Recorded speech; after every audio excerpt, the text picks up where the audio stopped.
তাদের হাজিরা পড়ে গেছে বা কোনো কিছু হয়েছে তা কোনোভাবে সম্ভব হবে না। কারণ আমাদের হাজিরা আমাদের অনলাইনে দেওয়া হয়, অনলাইনে ইনপুট দেওয়া হয়।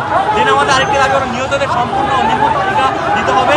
অ্যান্ড হলো শিক্ষকদের শিক্ষকদের এবং শিক্ষার্থীদের গায়ে সেনাবাহিনী হাত তুলেছিল, তাদের এই জন্য তাদের ক্ষমা চেতে হবে। তারা অনলাইন ছাড়া শিক্ষার্থীদের হাত তুলেছে। অ্যান্ড প্রতিটি শিক্ষার্থীর পরিবারকে বাংলাদেশ সেনাবাহিনী অথবা বাংলাদেশ বিমান বাহিনীর পক্ষ থেকে তাদের সর্বোচ্চ আর্থিক সহযোগিতা দিতে হবে। অ্যান্ড আমাদের বাংলাদেশের বিভিন্ন বিমান বাহিনীর যে পদ্ধতিতে, যেমন আমাদের যে F-7 বিমানটি বর্তমানে দুর্ঘটনা হয়েছে, সেটি হলো আপনার এক যুগ আগে শেষ হয়েছে, তার মেয়াদ এক যুগ আগে মেয়াদ উত্তীর্ণ হয়েছে। বাট এখন তার কেন এই কলেজে প্রশিক্ষণ দেওয়া হবে এবং এখানে এবং ঢাকা শহর অনেক বড় কোনো এলাকা, তার উপর তারা এই প্রশিক্ষণ দিচ্ছে। তো এটা তো কোনোভাবেই পসিবল না। সো এখানে অনেক রিস্ক হয়ে যাচ্ছে। অ্যান্ড যত অকার্যকর যত পুরোনো বিমান আছে তার সবগুলো বাতিল করে নতুন বিমান নিয়ে নতুন প্রশিক্ষণের জন্য তাদের করতে হবে।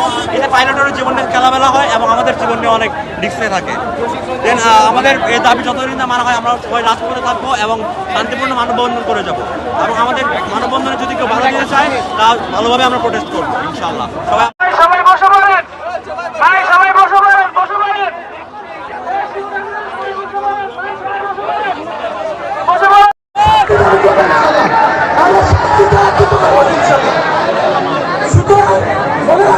বাকি বিষয়টা আমরা কথা বলতেছি।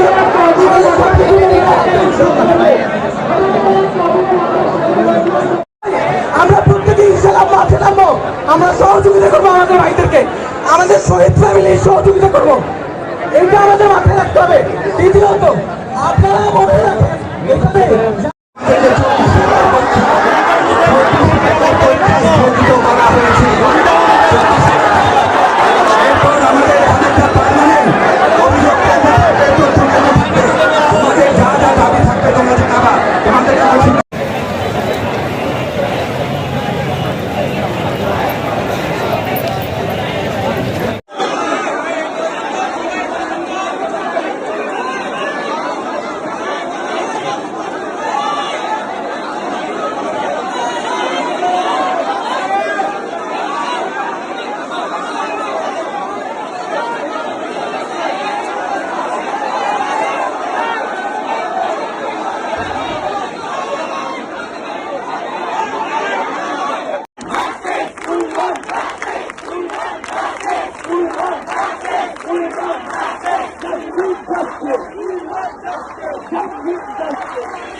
আমাদেরকে রক্ত আমাদের আমাদের আমাদের সাথে এরকম কেন আচরণ করা হলো? আমরা কি কোনো সহিংসতায় গেছিলাম? আমরা প্রথমে গিয়ে চাইছিলাম কি আমাদের দাবি দেখেন আপনাদের সামনে টিএসএল মারতেছে, কেন টিএসএল মারবে? শিক্ষা উপদেষ্টা এই ওনার শিক্ষা এই উনি আমাদেরকে শিখাইতেছে। আমরা খালি দাবি কতগুলো নিয়ে গেছি, দেখেন কতটা ম্যানারলেস। এইচএসসি পরীক্ষা স্থগিত, ঢাকার কথা বলতেছি না, সমগ্র বাংলাদেশের কথা বলতেছি। সমগ্র বাংলাদেশে চিন্তা করেন সেই রাঙামাটি ভাইয়ের কথা, চিন্তা করেন সে কি রাত 3টার সময় জানবে? ওইটা ডাটা দিয়ে দেখবে যে পরীক্ষা স্থগিত নাকি কালকে পরীক্ষা দিব। এত তো তার খাওয়া নাই, কতগুলো ছেলে পেলে বোর্ডে গিয়ে আবার ফিরে আসতেছে। এই হয়রানি কেন? কেন এই হয়রানি? আমরা ভাই আমার পদত্যাগ চাই, শিক্ষা উপদেষ্টা পদত্যাগ মাস চাই, আজকের মধ্যে পদত্যাগ করতে হবে।